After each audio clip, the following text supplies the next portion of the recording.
Welcome to the June 2nd IHME COVID-19 forecasting model. We're going to take a look at changes that have occurred in the last week. There was a fairly major revision of the model since May 26th. This was released on May 29th. In terms of, we will update in terms of the Kansas and U.S. mortality statistics, go through some of the social distancing by state as some more states have begun to look at opening up the economy. We'll talk about changing model predictions in terms of looking at how the cumulative deaths by August 4th are expected to be on a state-by-state basis. Then we'll look at the daily deaths compared to the March 26 model, and then quickly look at the cumulative deaths compared to the March 26 model. I think the important thing to realize is that this information is available in PDF form at agmanager.info, and so if you want the slides, certainly they're there. Again, we are approaching 20% employment in the U.S. economy. A lot of that is just due to the choice that policymakers made to close down the economy to reduce the spread of the coronavirus. Since the middle of March, more than 40 million U.S. workers have filed for unemployment due to this shutdown. The Institute for Health Metrics and Evaluation, their model at the University of Washington, certainly has played a role in the formation of policy. We do get the information with regards to their forecasts from their website.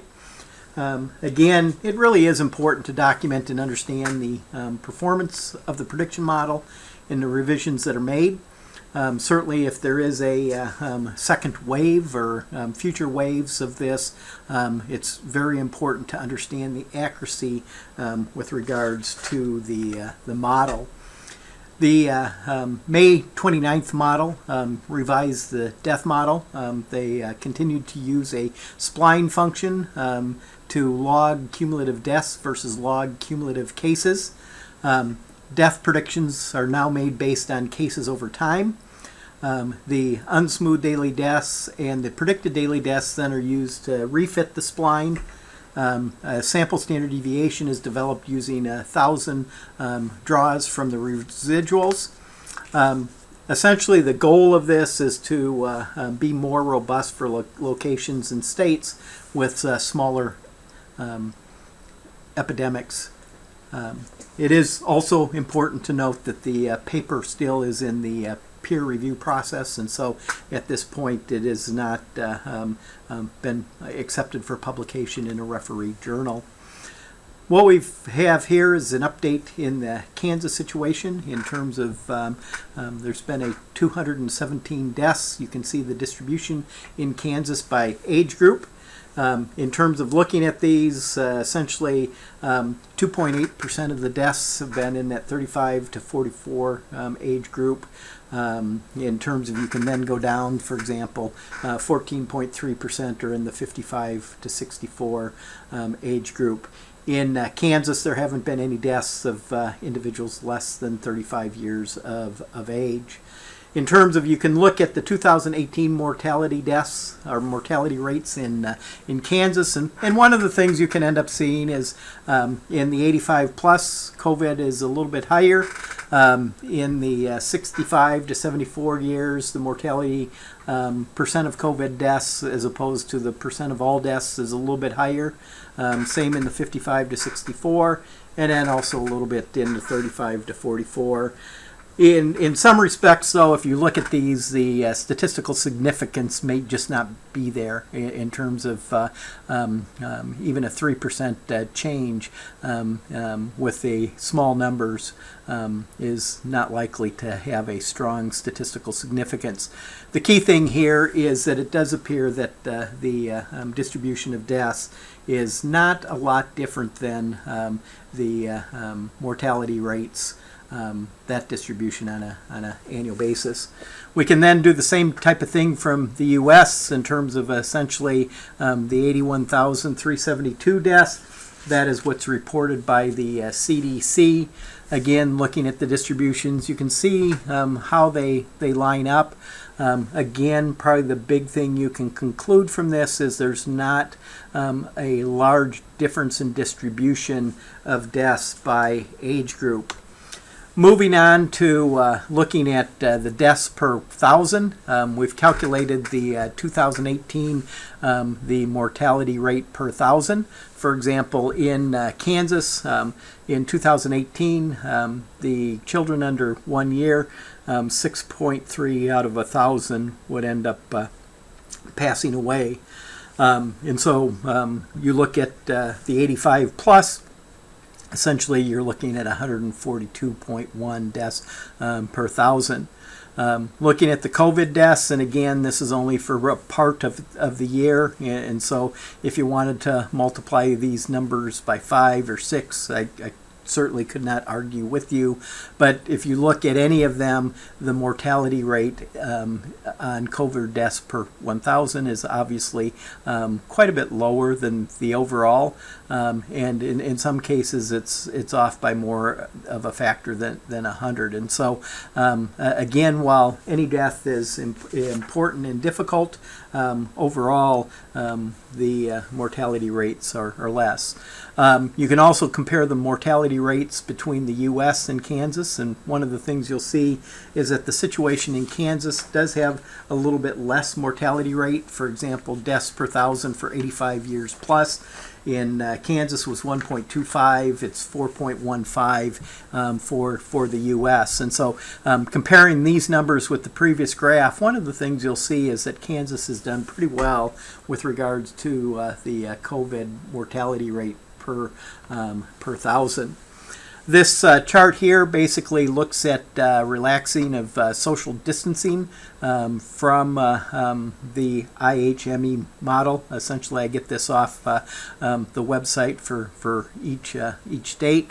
In terms of looking at this, since the last time, we've seen that Alaska has essentially completely opened up.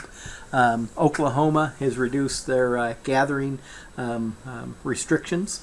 And essentially those were probably the two major changes that occurred over the last period of time. But certainly this information gives a little bit of a picture with regards to relaxation. And the three that we're looking at are the stay-at-home order.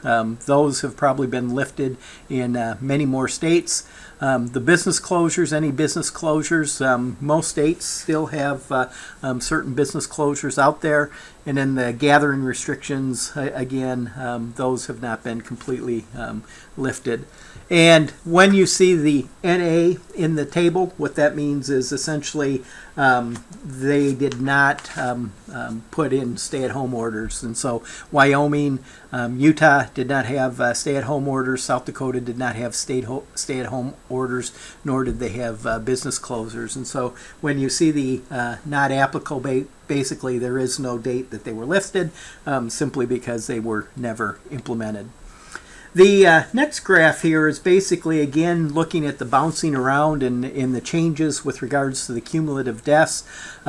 In terms of all of these are going to be relative to the original model, which was released at the end of March. And so the way to interpret this is the May 4th model in Alabama had 33% more deaths than the original model. The model released on 5/18 had 30% less deaths. And then the model on 5/29 had 51.9 deaths. And so as Alabama released models on the 4th, the 18th, and the 29th, the expected deaths by August 4th decreased. In terms of looking at these, just to give you an indication from the original model, essentially 29 states had less death. And so from the original model to the most recent release in 5/29, in 29 states the amount of deaths by August 4th has decreased. And conversely, in 21 states that has increased. Looking at this, again, we'll look at this page. If we just compare, for example, the change between 518 and 529, essentially 27 states had less death and 23% states had increased death. And so, again, you can kind of see in terms of how the model is changing from 518 to 529, less of a difference with regards to reducing the expected number of deaths towards increasing the expected number of deaths. But certainly from the original model, there were many more adjustments down with on the death rates in terms of where we are. One of the questions I think people will ask is that just because of a faulty model prediction, or was that due to the social distancing and the shutdown orders that occurred? And in some respects, that is an open question with regards to the cause and effect, whether or not it was a modeling issue or whether or not it was the fact that we, as a society, followed what the instructions were from the health officers, and as such that has allowing us to see better outcomes. We'll update these figures over time. In terms of this is the U.S. projections. Again, you can end up seeing that if you would follow this trend line into June, you can see that there is a significant downward trend that is moving the daily death levels below. Kansas, in some respects, it's really important to realize that over this period of here, Kansas changed the way that they were reporting death statistics. They went to a Monday, Wednesday, Friday reporting. One of the things here also is if you would follow different reporting statistics, the Johns Hopkins model versus the COVID tracking project, for quite a while there was a difference or a divergence in terms of what the Johns Hopkins was reporting versus what the COVID tracking project was recording. It appears that essentially KDHE released some additional death information to the COVID or on their website, and so whether or not those should be spread out in this area or not is certainly an open question there. But again, it does show just the difficulty of modeling this when you have different reporting processes, and then sometimes information is all processed at one time. And so certainly the daily death models in some respects probably jump around, and that is why some of the sites do use moving averages or 3-day averages, 5-day averages to try to smooth out some of that reporting type issue. We'll next look at the states around Kansas. Certainly Colorado has opened up a little bit more, and in terms of looking at that, it does appear that there seems to be a bit of a downward trend here recently, but probably the major thing is certainly there does not appear to be an upward trend. Nebraska, again, seems to be fairly level over time. Missouri, in terms of, again, a lot of up and down movement there. Again, it's difficult to say that it's a strong downward trend, but certainly there's not an upward trend, and Missouri is one of those states that has released or relaxed some of their policies. Oklahoma has done very well over the whole time, and certainly that curve has been fairly flat for a number of periods in terms of bouncing a lot of times between maybe 0 and 6 deaths a day, and so certainly those have, it went down. Again, this point here for New York is basically a reporting period where they added a number of deaths that were suspected to have COVID. But in terms of looking at this, you can see that that is a fairly downward trend, especially if you ignore that outlier. Focusing on the Northeast, that in some respects has probably had the most difficulty with this pandemic.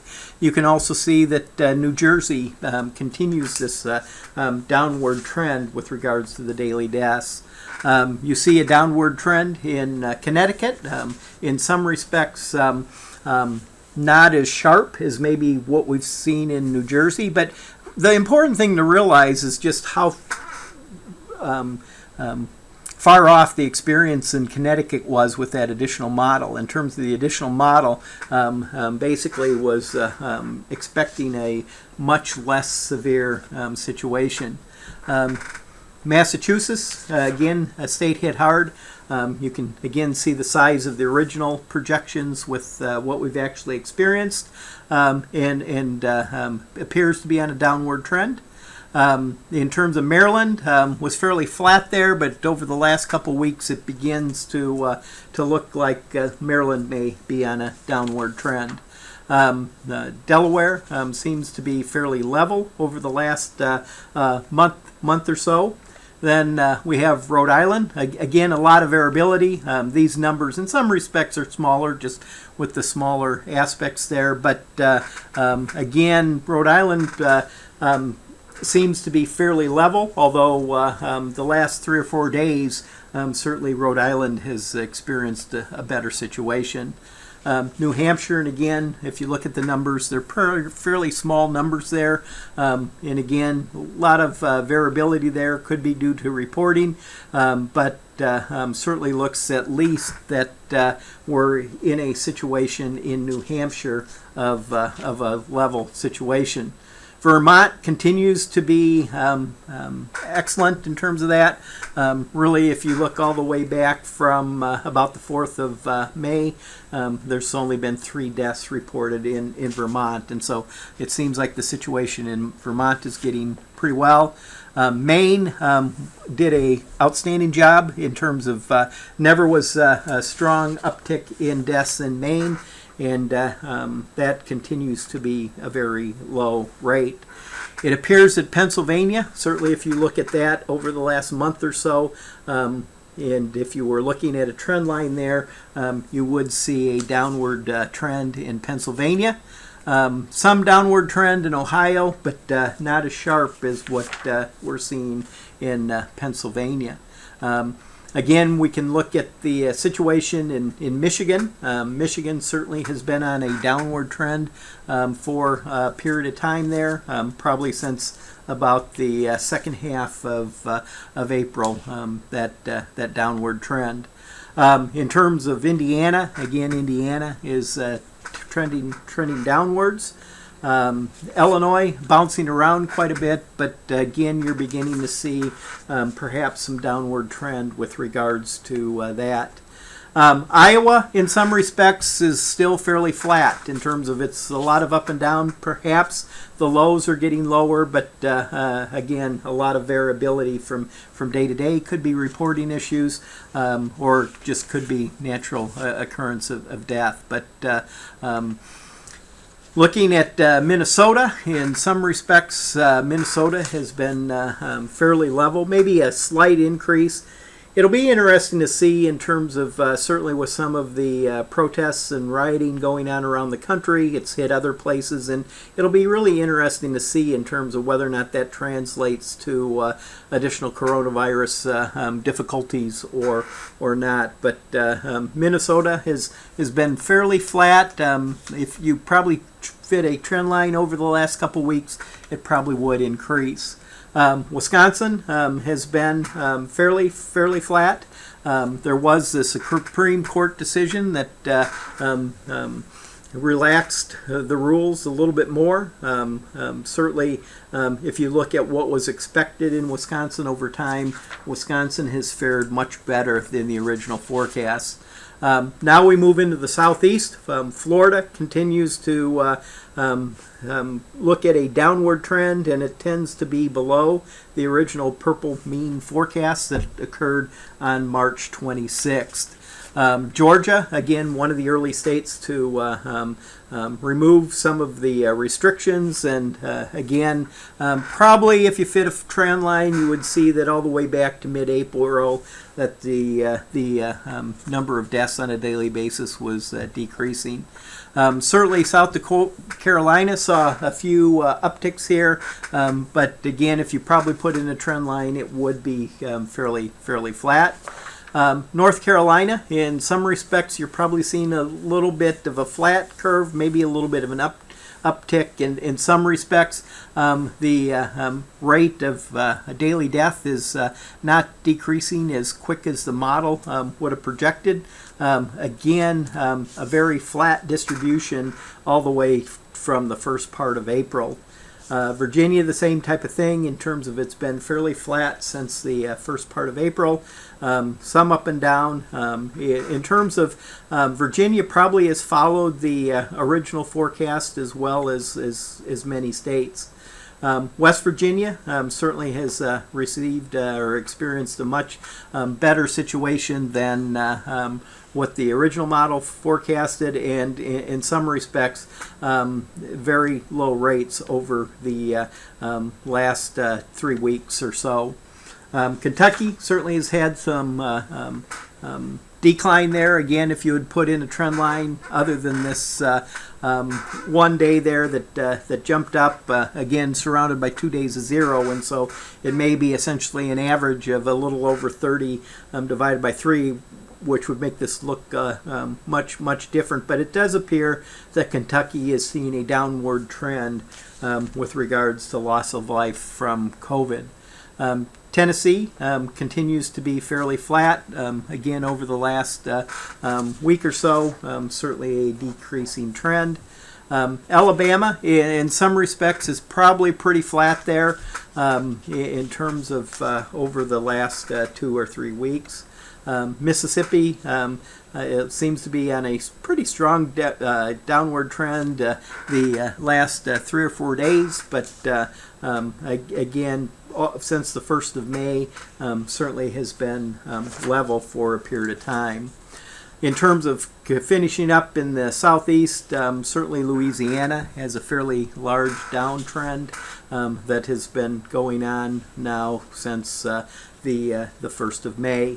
Arkansas really has had a very level experience over the entire time, certainly bouncing up and down the last couple days. There hasn't been any loss of life attributed to COVID in Arkansas. In terms of Texas, it does look like even with the relaxing of some of the social distancing and restrictions in place, the trend continues to be downwards. New Mexico, again, taking a look at that, certainly the decrease has not been as quick as the original model forecasted, but it does appear that since about the 1st of May, there is a downward trend within New Mexico. Arizona, again, looking at that, trying to draw some type of trend line. We also see a decreasing rate of death in Arizona. Utah continues to be pretty flat in terms of kind of bouncing between 0 and 5 in most days. Wyoming had a long period there of no death. You have seen a little bit of death. Again, though, we're bouncing between 1 or 2 individuals. And so Wyoming has had a fairly good outcome with regards to the coronavirus. Montana, again, just essentially 1 death reported since the 1st of April. And so certainly a good situation in Montana. North Dakota, again, you're looking at the last couple weeks there, floating between 0 and 2 deaths. Again, generally the situation in North Dakota has been pretty good throughout the period. South Dakota, again, floating there between 0 and 5. it does appear in some respects that it's been pretty flat. A week ago it might have looked like it was trending downwards, but with some of the experiences there, it's probably more of a flat situation at this point than anything else. Idaho, certainly a relatively flat situation. Again, you can see the prediction was very low, and essentially that's kind of what Idaho has experienced. Nevada, again, a downward slope there. They've begun to open some of the casinos in that, and so certainly it'll be interesting to see how that fares. California, in some respects, maybe a slight downward trend, but perhaps pretty flat since about the middle of April. And early on, California was below the March projections, but now over the last few periods, over the last week or so, the actual death rate on a daily basis is higher than what has been actually projected. Oregon tends to be well below the original expectations. Again, certainly it looks like it is a slow level, but again, you're looking at relatively few deaths with regards to on a daily basis in Oregon. Washington certainly looks like it's a downward trend, and so that's heading there. Alaska has been very flat. Just one death since August 16th, and Hawaii has their last death occurred on May 4th. In terms of looking at this, the daily deaths in some respects bounce around from time to time, and so you have to be careful with them. I think one of the ways to look at this is to see where we are relative to the original projections. From a U.S. perspective, essentially, we're probably about 20,000 more at this point in time. In terms of Kansas, Kansas is quite a bit better, roughly about 500 less deaths than what was originally projected. You can see Colorado in terms of essentially a much better experience than has been projected. Probably one of the things you'll see here is most of the actual situations do not have this spline function. They tend to be almost a little bit more linear, which again is more of a flattening result as opposed to that original curvilinear function that was there. Again, you look at Nebraska, quite a bit better, but again, as time has gone on, the deaths have continued to increase on a more linear basis than we have Missouri. Missouri, over the last 2 weeks, has essentially experienced better outcomes. Oklahoma continues to do fairly well. But again, in terms of there isn't that leveling off quite as quick as what was originally expected in that original model. The original model suggested a leveling off by the 7th of May, and if you look at that, Oklahoma still continues to have those deaths. New York, in terms of it does appear that New York is beginning to flatten out, but again, the predictions were quite a bit lower than actually what New York experienced. Next is New Jersey. Again, you can see the relationship. The initial forecast was about 2,000. New Jersey is up about 12,000, and so the level of death is about 10,000 individuals more. It does perhaps appear that that curve is beginning to flatten. It'll be interesting to see in the next week or two where that goes. Connecticut, again, you can see how far off the original model was. Connecticut is approaching 4,000 total deaths. Massachusetts, again, quite far off from the original. It'll begin to look at whether or not this trend here of beginning to flatten continues into the future. Maryland essentially has had also an experience where a lot more death than what was originally projected. Again, the curve has been fairly linear. It will be interesting to see if that begins to flatten out. Delaware, quite a bit better than what the model projected in terms of essentially they're about half of what the original death total was. But again, we're not seeing the curvilinear nature quite as steep as what the original model projected. Rhode Island, quite a bit worse than what was originally expected, and again, it'll be interesting to see whether or not perhaps leveling off extends here into the next week or so. New Hampshire, again, experience has been better, but again, the flattening out of this cumulative death does not appear to be happening quite yet. Vermont is actually one where it does look like over this last period of time there has been some flattening, and again, Vermont is quite a bit lower death total than what was originally expected. And then Maine continues to do an outstanding job in terms of essentially the curve is roughly about 2,800, 2,900 below the original projections. Pennsylvania, kind of the other way, in terms of there has been a higher increase in the death rate, and in some respects there it does appear that there perhaps may be some flattening out that is beginning to occur.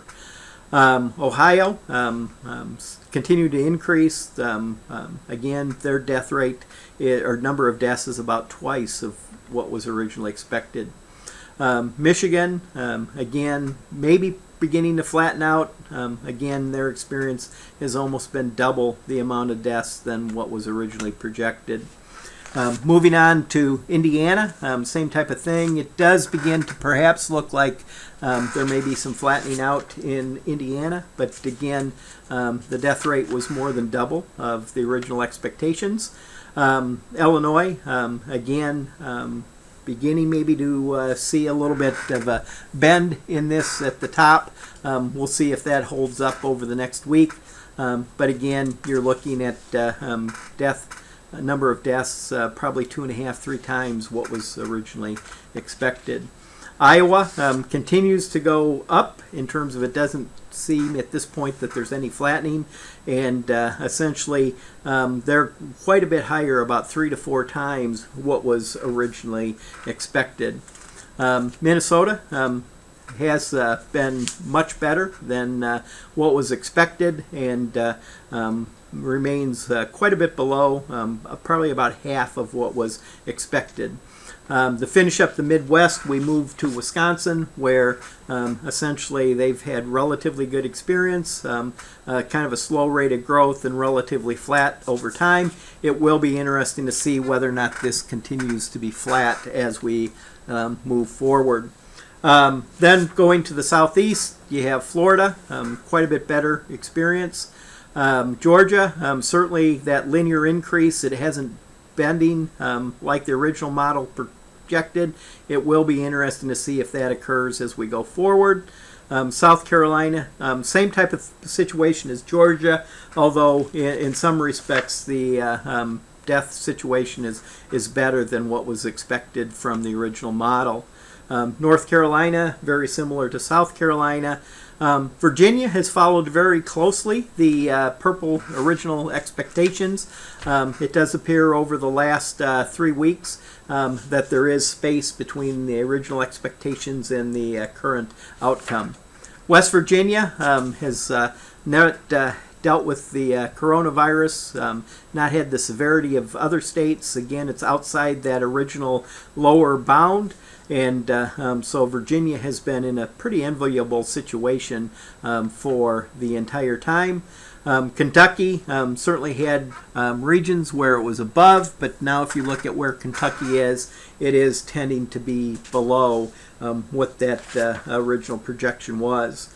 Moving to Tennessee, Tennessee has had a pretty good experience, quite a bit below. Alabama continues to be below that lower bound, good situation. Mississippi is within the lower bound, but still quite a bit below the average.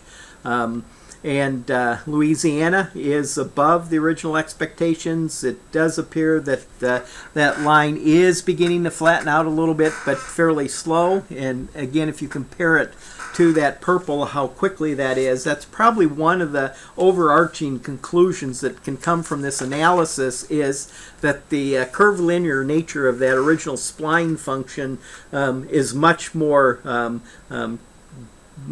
bending than what we're actually seeing.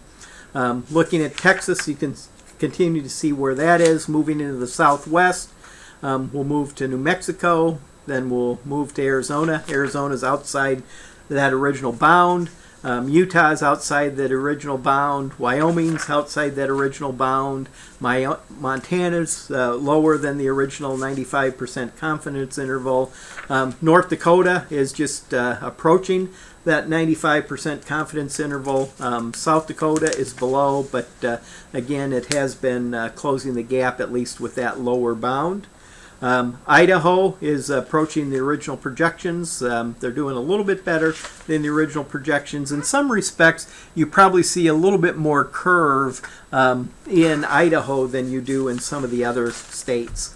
Nevada, certainly a very linear situation, continues to go up. It's now definitely within that original lower bound and upper bound that was forecast at the end of March. California, they had been below for a number of periods, but they now have essentially hit the mean that was projected as of June 1st. And so in some respects, the straightness of that line has essentially now hit the mean. Oregon, quite a bit better in terms of it is above the lower bound, but certainly it's pretty close to the lower bound. And then Washington, in some respects, this is kind of where it all began, but essentially since the middle of April, Washington, the cumulative death total has been below what was originally expected. Then we have Arizona, or not Arizona, Alaska. Alaska certainly has been below. Hawaii has been below the entire time. To maybe provide some concluding thoughts here, certainly this model has had drastic economic implications. Again, we're taking a look at some of those states that began to relax their restrictions earlier. One of the things we see is that certainly there has not been an explosion of deaths, and we're now out on some of these states by 3, 4, 5 weeks, and so certainly if there would have been an explosion in the pandemic within those states, you would have seen those. In terms of essentially the model revision that occurred May 29th, increased the cumulative expected death from the May 18th model in 23 states and reduced it in 27 states. And so the key thing with this last revision is trying to do a better job in predicting what's going on in those states with relatively small pandemic effects.